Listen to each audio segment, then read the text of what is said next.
आज हम style tag के बारे में पढ़ेंगे। स्टाइल टैग जो है वो CSS टैग होता है। पहले एक फ़ोल्डर डेस्कटॉप पे बनाएं, उसका नाम रखें टेस्ट। फिर उस टेस्ट फोल्डर को ओपन करें, उसके अंदर एक नोटपैड फाइल बनाएं, उसको सेव करें एज index.html। फिर index.html के ऊपर राइट क्लिक करके नोटपैड पे खोलें और ये कोड लिखें। ये शुरू होता है HTML टैग से, फिर उसके नीचे हेड टैग, फिर स्टाइल टैग। स्टाइल टैग के अंदर दो कोड हैं, बॉडी का कोड है और पैराग्राफ का कोड है।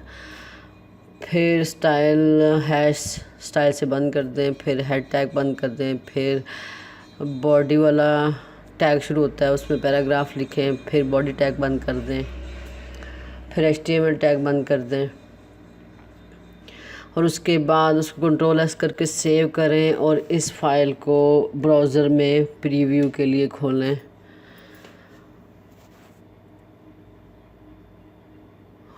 और इस तरह ये आपका प्रीव्यू में ब्राउज़र में ऐसे नज़र आएगा। मेरी इस फाइल का ब्राउज़र में एड्रेस बार में इसकी लोकेशन देख लें, C user desktop test index.html।